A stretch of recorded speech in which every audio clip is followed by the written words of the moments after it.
What's going on, guys? Today, I just want to talk about my first rental property that I purchased in 2017. The purpose of my channel is focusing on making multifamily money, but I do want to show that I did start off with single family homes, right? I'm sure a lot of you either own your primary residence or you own a couple of single family homes, and now you want to transition over to multifamily. But just to give you some perspective, I started investing in real estate about 5 years ago in 2017, and I actually started off in single family homes, just like most people. So in 2017, I was working as a pharmacist for about 4 years now, and I had $250,000 of student debt between my master's degree and my doctorate degree. And to be honest, the first, from 2013 to 2017, I was so focused on paying off my student loans. And, during the time, the houses were cheaper, right? That was kind of the start of the housing market rise and the stock market rise. And, fortunately, I wished I bought more real estate back then instead of paying off my student loans so aggressively. But back then all I knew was to pay off my student loans. That's all my parents taught me, was to be debt free. So, the first 4 years I spent off paying my student loans. In another video, I'll talk about how I paid off $250,000 of student debt in 4 years. But, in 2017, I basically paid off my student loans and I just said, now what? What's my next step? And for me, it was to buy a house. I was living at home still. So that's parent hacking. And I was living in San Jose at the time in the Bay Area, and if for those of you who don't live in California, it's very costly and expensive. I think in 2017, the average house was at least $1 million in San Jose. So I just said, well, where can I find a single family home that was less than 1 million? So I just kind of followed the cities, right? So above San Jose, it's Fremont. Fremont's way more expensive than San Jose, so that wasn't an option. And then next, I heard a lot of people were going to Pleasanton um, because it was cheaper. And I was looking there, and homes were over $1 million. So the city next over to Pleasanton was Dublin, and that area was over $1 million. And then the city next to Dublin was Livermore, California, and there houses were under 1 million. So I started really just researching the market. Honestly, I found my single family home on Redfin and Zillow. This was on market stuff. So, once I saw that houses were under, 1 million, I started diving deep into Livermore. I, went to open houses every weekend. I worked Monday through Friday, so I only had free time on, Saturday or Sunday to go check out open houses. And after about 5 open houses, I quickly found out that probably the sweet spots were $800,000 for a 4 or 5 bedroom house. And so I started making offers, right? And, believe it or not, in 2017, I probably made about 5 offers, and my fifth offer got accepted. I remember the house that I purchased is, close to downtown Livermore. And what was cool was the BART stations is going to extend from Dublin to Livermore, down that 580 freeway. Plus, Livermore just built an outlet mall there. So it's in the path of progress, right? There's going to be some. I knew home values would go up. The house that I actually purchased, I remember when I walked in there, I told myself, this looks like $1 million neighborhood, but the house that I was looking at was listed for about 825,000. So in my mind, I was like, just give this a couple years, and this will be worth well over $1 million. And initially, when I bought the house, so I actually just made an offer at I think it was listed for 825. I made an offer at 800,000. After some back and forth, I ended up agreeing upon 825,000. And what was very lucky about the timing was I purchased this property in, like, I think or got it accepted in October, and October is less competitive because I'm not competing against families because no one wants to move during the holiday season. Yet kids don't want to be displaced from their current school. So, it's just less competition. And that's what I kind of realized. So, I was basically able to get the price at asking 825, and I downed 20%. I only need to down 10% to be honest. Looking back, I would have done 10% down, and my interest rate was at the time um, 4%, so about $160,000 down. I was fortunate enough to have assistance from my parents with 10%, and I put in the other 10%. But like I said, you could have done 10% down. And I had a family member help me with the loan.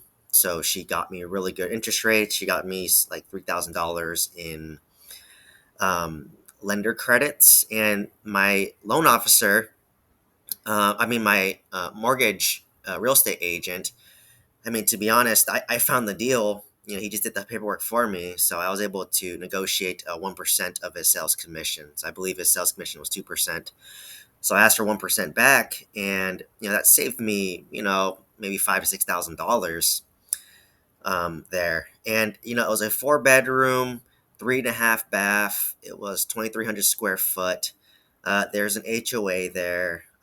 They had a pool, and my goal was to just live in the master bedroom and then rent out the other three bedrooms in the house, and then, kind of have the common area of the living room, the dining room, and the kitchen. At the time, uh, I was a single guy. I was 27. I still had that college mentality of just room sharing, right? I wasn't too far removed from college. And even at home, when I was living at home, my parents would rent out, additional rooms since I was in my early 20s. So it was just something that I was used to. I didn't know the term was called house hacking. And at the time, I didn't listen to Bigger Pockets. So, I didn't know the term. I didn't really know much, but I just knew that my parents rent out the rooms and they'd help subsidize my mortgage. So, I think my monthly payment was around, the mortgage, property tax, insurance, taxes, insurance was around maybe 3,500 a month, or maybe sorry, it was around 3,700 a month. And then with HOA and utilities, I think my total cost was around 42 to 4,500 a month, depending on, if it was hot or cold and if I used the AC or not. And my PITI, um, so what I did was I basically rented out each room for about, I think, $1,000. I actually just advertised it on Craigslist. The rooms are fully furnished, which is a mistake on my part. Like, looking back, honestly, I could have rented out the rooms for the same amount, whether it's furnished or not. But the fact that it was furnished, people didn't stay as long, right? Because they treated it more like a hotel. But I posted these ads on Craigslist. They'd reach out to me. I would just basically do a quick interview over the phone, ask them what they did, what their job was.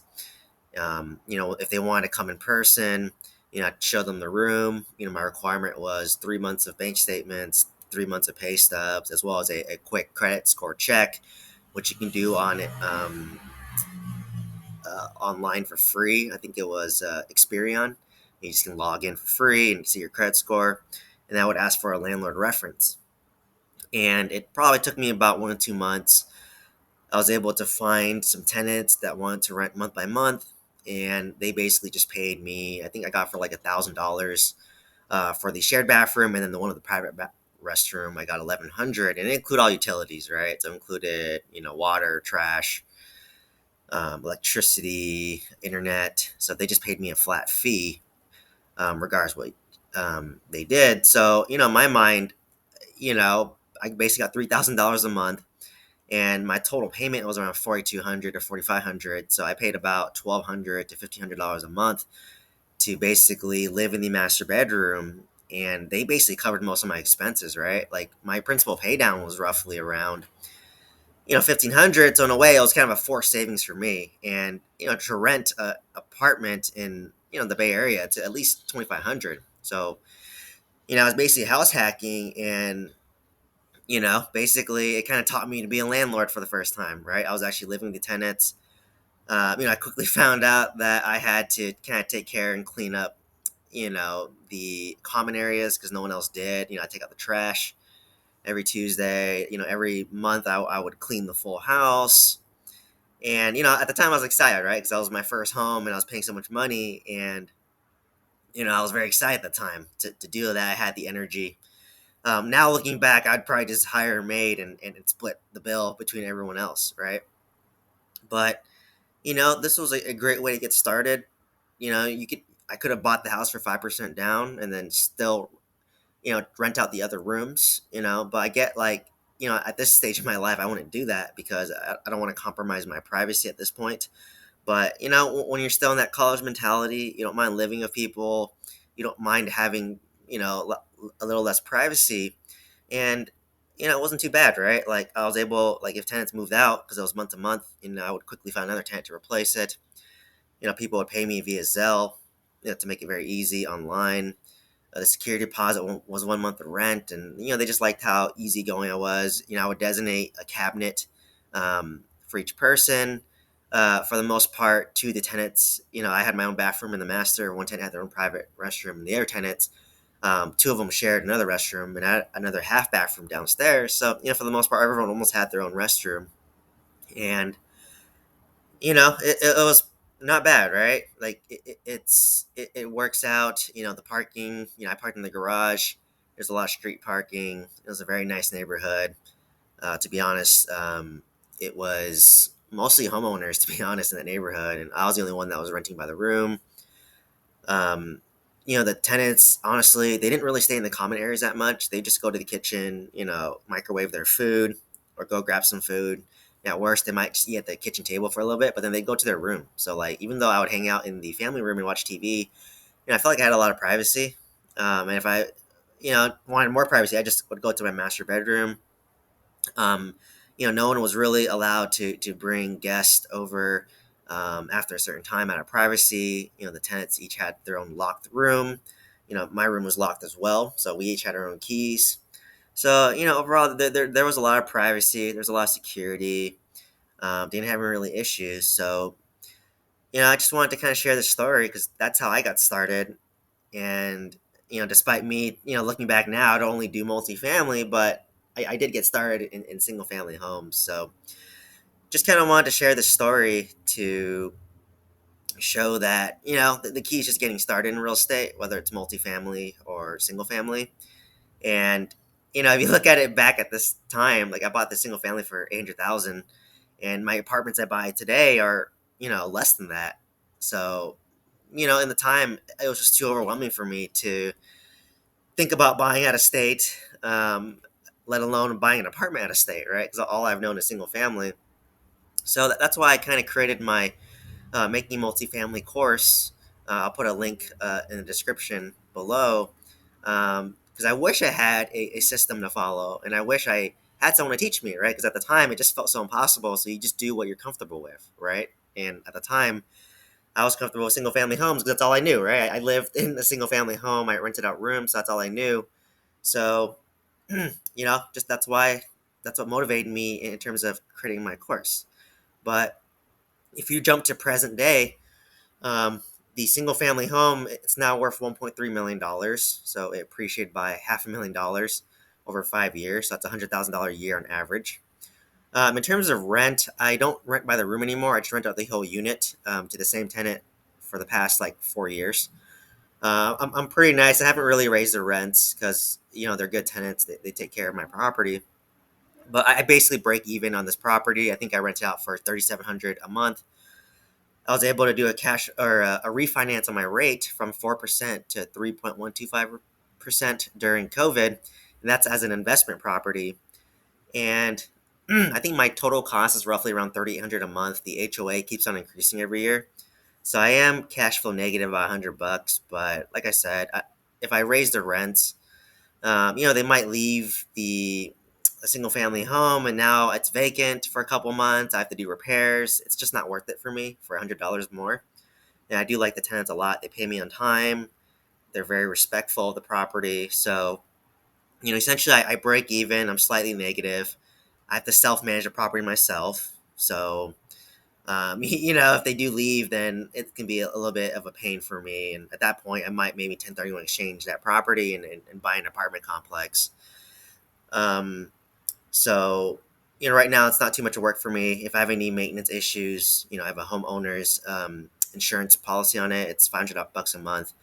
If I need an issue, like let's say the AC broke down because it's hot, I pay a trade coffee of $80, and then they fix whatever needs to be fixed, right? So on average, I'm maybe making about 2 calls a year. But then they're like, I've gotten new microwaves, I got new condenser units, and that's way worth it for me. It's very easy, right? You just call and then they'll coordinate um, a handyman or a contractor to come to my property. So, overall, it's pretty passive. It's not scalable. Obviously, I wouldn't buy this property anymore. And this property has so much equity in it. I think I have like $16,000 of equity in this property, and I can trade that up down the road to buy an apartment complex, right? If $600,000 was 25% down, that's around $2 million apartment complex in Oklahoma City. That can get me 50 units, around 50, maybe 30 to 50 units, depending on the area. So, they're I call them little piggy banks, right? So there's nothing wrong with getting started in single family homes, and I just lived in it, to be honest. And once I moved out, I just rented it out, and that's what how most people get started. That's why I say I was an accidental landlord, but it just kind of snowballed from there, right? And a lot of equity is built up. So, once again, just hope this story kind of shows you the keys just to get started, and that's how you snowball your real estate portfolio. Thank you.